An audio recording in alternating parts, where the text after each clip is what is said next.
Hi tally users, நான் உங்கள் Tally குரு. Position index in Tally prime reports பற்றி உங்களுக்கு தெரியுமா? வாங்க பார்க்கலாம். பொசிஷன் இண்டெக்ஸ் இன் ரிப்போர்ட்ஸ் ஆக்சுவலாக நம்ம டேலி பிரைமில் ரிப்போர்ட்ஸ் பார்க்கும்பொழுது, குறிப்பாக balance sheet, profit and loss இந்த மாதிரியான ரிப்போர்ட்ஸ்லாம் பார்க்கும்போது இந்த ரிப்போர்ட்ஸ்குள்ளே இருக்கக்கூடிய குரூப் அசைன்மெண்ட், இப்போது பேலன்ஸ் ஷீட் பார்க்குறோம். நம்ம இந்த பேலன்ஸ் ஷீட்குள்ளே பார்த்தீங்கன்னா முதல்ல கேபிட்டல் அக்கௌண்ட் வருது அப்படிங்கிற குரூப்பும், அதுக்கடுத்து லோன் லயபிலிட்டிங்கிற குரூப்பும், அடுத்து கரண்ட் லயபிலிட்டி அப்படிங்கிற குரூப்பும் வருது. ஸோ இதில் கேபிட்டல் அக்கௌண்ட்டுக்கு அப்புறம் ஏன் கரண்ட் லயபிலிட்டி வரல அப்படிங்கிறத பார்த்தீங்கன்னா, கேபிட்டல் கீழே லோன் லயபிலிட்டி தான் முதல்ல இருக்கணும் அப்படிங்கிறது பேலன்ஸ் ஷீட்டுக்கான ஒரு ஸ்ட்ரக்சர். இப்போ இந்த ஸ்ட்ரக்சரை எது டிஃபைன் பண்ணுது அப்படின்னு பார்த்தீங்கன்னா, இந்த ஒவ்வொரு குரூப்லேயும் நாம் கொடுத்துருக்கக்கூடிய பொசிஷன் இண்டெக்ஸ் அப்படிங்கிற விஷயம்தான் டிஃபைன் பண்ணுது. ஸோ இப்போ இந்த ஒரு குரூப்லேயும் பார்த்தோம்னாக்கா ஒரு இண்டெக்ஸ் நம்பர் கொடுத்துருப்பாங்க. இந்த இண்டெக்ஸ் நம்பர் அதோடைய அலைன்மெண்ட் படி தான் நம்மளுடைய ரிப்போர்ட்ஸில் இந்த குரூப்ஸ் பொசிஷன் ஆகும் அப்படிங்கிறது தான் பொசிஷன் இண்டெக்ஸோடைய டீட்டெயில். இப்போது நாம் இந்த கேபிட்டல் அக்கௌண்ட் அப்படிங்கிற குரூப் மேலே கர்சர் வச்சுட்டு கண்ட்ரோல் என்டர் அப்படிங்கிற ஒரு பட்டனை அழுத்துறோம். கண்ட்ரோல் என்டருங்கிற பட்டன் அழுத்துனீங்கன்னா அதோடைய ஆல்ட்ரேஷன் மோடுக்கு நம்ம போகலாம். எந்த ஒரு மாஸ்டர் மேலே நீங்கள் வச்சு கண்ட்ரோல் என்டர் அடிச்சிங்கனாலும் அதோடைய ஆல்ட்ரேஷன் ஸ்க்ரீனுக்கு அப்படியே நீங்கள் போக முடியும். இந்த ஆல்ட்ரேஷன் ஸ்க்ரீனுக்கு போனதுக்கப்புறம் நீங்கள் என்ன பண்ணலான்னா, மோர் டீட்டெயில் அப்படிங்கிற ஒரு விஷயத்தை கிளிக் பண்ணிவிட்டு ஷோ மோர் அப்படின்னு கொடுத்தீங்கன்னா இதில் பொசிஷன் இண்டெக்ஸ் இன் ரிப்போர்ட்ஸ் அப்படிங்கிறது 10 அப்படின்னு கொடுத்துருப்பாங்க. அதாவது கேபிட்டல் அக்கௌண்ட் அப்படிங்கிற ஒரு குரூப்புடைய பொசிஷன் இண்டெக்ஸ் நம்பர் 10. ஓகே, இப்போது அடுத்து நம்ம என்ன பண்ணுறோம், லோன் லயபிலிட்டி அப்படிங்கிற ஒரு குரூப்புடைய பொசிஷன் இண்டெக்ஸ் என்னன்னு பார்க்கலாம். ஸோ கண்ட்ரோல் என்டர் அடிக்கிறோம். அகைன் மோர் டீட்டெயில் அப்படிங்கிற ஒரு விஷயத்தை கிளிக் பண்ணுறோம். இதில் போயிட்டு ஷோ மோர் அப்படின்னு கொடுக்குறோம். இதோடைய பொசிஷன் இண்டெக்ஸ் நம்பர் பார்த்தோம்னா 20. ஸோ கேபிட்டலுக்கு 10, இந்த லோன் லயபிலிட்டிக்கு 20.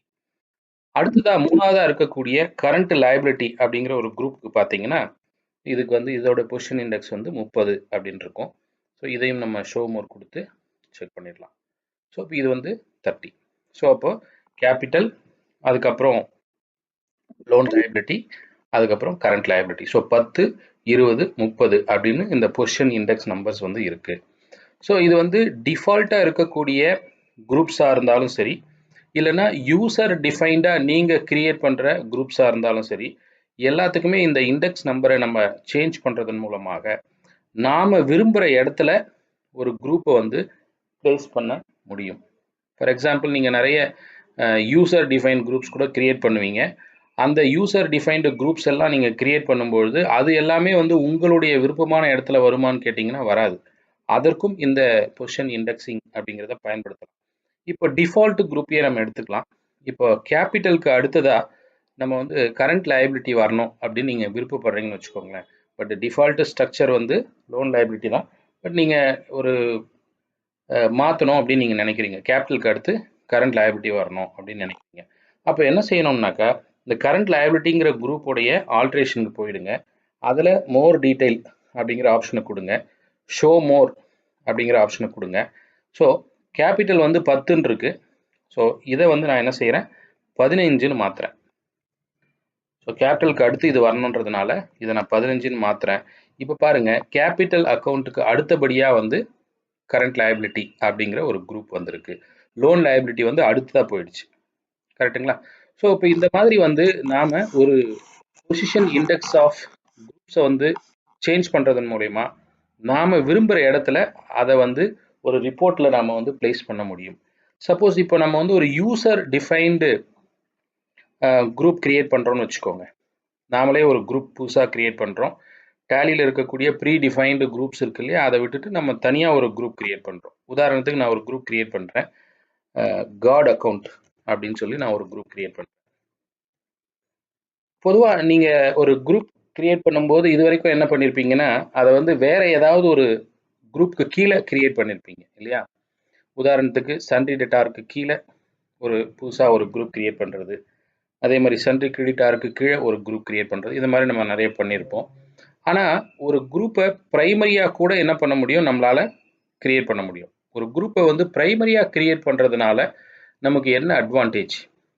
ஒரு குரூப் ப்ரைமரியாக நம்ம கிரியேட் பண்ணும்பொழுது அந்த ரிப்போர்ட்ஸ் லெவலில் போய் பார்க்கும்பொழுது, இப்போ உதாரணத்துக்கு நான் காட் அக்கௌண்ட்டுன்னு நான் கிரியேட் பண்ணுறேன் இல்லையா, இதை ப்ரைமரியாக நான் கொடுத்தேன்னாக்கா பேலன்ஸ் ஷீட்டில் போகும்போது எப்படி கேபிட்டல் வியூ ஆகுதோ, எப்படி லோன் லயபிலிட்டி வியூ ஆகுதோ, எப்படி கரண்ட் லயபிலிட்டி வியூ ஆகுதோ, அதே மாதிரி காட் அக்கௌண்ட்டுங்கிறதும் மெயின் பொசிஷன்ஸில் எனக்கு வியூ ஆகும். அதுதான் வந்து பார்த்தீங்கன்னா ஒரு குரூப்பை வந்து நம்ம பிரைமரி அப்படின்னு சொல்கிறதுடைய இம்பார்ட்டன்ஸ். இப்போ நான் வந்து காட் அக்கௌண்ட்டை வந்து நான் பிரைமரின்னு சொல்கிறேன். என்ட்ரு பண்ண உடனே டேலி என்ன கேட்குறாங்கன்னா, இது வந்து லயபிலிட்டி சார்ந்ததா அல்லது அசட் சார்ந்ததா? ஏன்னா இப்போ பேலன்ஸ் ஷீட்டுக்கு போகணும்னாக்கா அது வந்து லயபிலிட்டியோ அல்லது அசட் சார்ந்ததாக இருக்கணும். இல்லை அது ப்ராஃபிட் அண்ட் லாஸ்க்கு போகிறதா இருந்ததுன்னா அது வந்து இன்கம் அல்லது எக்ஸ்பென்சஸ் சார்ந்ததாக இருக்கணும். ஸோ இப்போ நீங்கள் புதுசாக கிரியேட் பண்ணுற குரூப் வந்து எந்த நேச்சர் அப்படின்றத நீங்கள் சொல்லணும். ஸோ இப்போ நான் இதை லயபிலிட்டி அப்படின்னு நான் சொல்லிடுறேன். சொல்லிட்டு இதை கிரியேட் பண்ணிட்டேன். அடுத்தது நான் என்ன செய்கிறேன், ஒரு லெட்ஜர் கிரியேட் பண்ணுறேன். அந்த லெட்ஜர் வந்து அதுவும் காட் அக்கௌண்ட் அப்படின்ற பேர்லேயே கொடுக்குறேன். இதோடைய குரூப் நேம் வந்து நான் காட் அக்கௌண்ட்னே சொல்கிறேன். சொல்லிட்டு இதோடைய ஓப்பனிங் பேலன்ஸ் வந்து நான் ஒரு 101 ரூபாய். இப்போ பை டிஃபால்ட்டா நான் போயிட்டு என்னுடைய பிஎன்எல் போய் பார்க்கும்போது காட் அக்கௌண்ட் பார்த்தீங்கன்னா கடைசியா வந்து ஷோ ஆகுது இல்லைங்களா? கேபிட்டல் இருக்கு, கரண்ட் லயபிலிட்டி, லோன் லயபிலிட்டி, அதுக்கப்புறம் கடைசியா வந்து காட் அக்கௌண்ட் வந்திருக்கு. இல்லை எனக்கு வந்து இந்த காட் அக்கௌண்ட்டுங்கிறது வந்து முதல்ல அதுதான் வரணும். ஃபர்ஸ்ட் எடுத்தவொடனே காட் அக்கௌண்ட் தான் வரணும், அதுக்கப்புறம் தான் கேபிட்டலே வரணும் அப்படின்னு நீங்கள் நினச்சிங்கன்னா என்ன பண்ணணும், இதோடைய இண்டெக்ஸ் நம்பரை வந்து நீங்கள் சேஞ்ச் பண்ணணும். இதோட இண்டெக்ஸ் நம்பர் என்ன இருக்குது அப்படின்னு பார்க்கலாங்களா? ஸோ இப்போ இந்த காட் அக்கௌண்ட்டில் போயிட்டு ஆல்ட்ரேஷன் மோடுக்கு போயிட்டு ஷோ மோர் அப்படிங்கிற ஆப்ஷன் கொடுக்குறேன். இதோட இண்டெக்ஸ் நம்பர் வந்து 500 அப்படின்னு இருக்கு. இதை வந்து என்னவா மாற்றினா இது வந்து கேபிட்டலுக்கும் முன்னாடி வரும் அப்படின்னு பார்த்தீங்கன்னா 10க்கு முன்னாடி ஏதாவது ஒரு நம்பர் நீங்கள் கொடுத்தா போதும். உதாரணத்துக்கு நான் 9 அப்படின்னு கொடுக்குறேன். ரைட், இப்போ பாருங்க ஆட்டோமேட்டிக்காக வந்து என்ன ஆயிடுச்சு, இந்த காட் அக்கௌண்ட் அப்படிங்கிறது வந்து கேபிட்டலுக்கு முன்னாடி பிளேஸ் ஆயிடுச்சு. ரைட், ஸோ இந்த மாதிரி வந்து நீங்கள் ஒவ்வொரு ரிப்போர்ட்ஸ்லேயும் இருக்கக்கூடிய அந்த சப் ஹெட்டிங்ஸ், அந்த குரூப்ஸாக இருக்கலாம், இல்லைன்னா வந்து உங்களுடைய வவுச்சர் டைப்ஸ். இப்போ டே புக்கில் பார்த்தீங்கன்னாக்கா டே புக்கில் டிஃபால்ட்டாக வந்து ஒரு அலைன்மெண்ட் கொடுத்துருப்பாங்க. ஃபஸ்ட்டு கான்ட்ரா, அதுக்கப்புறம் பேமெண்ட், அதுக்கப்புறம் ரெசிப்ட்னு.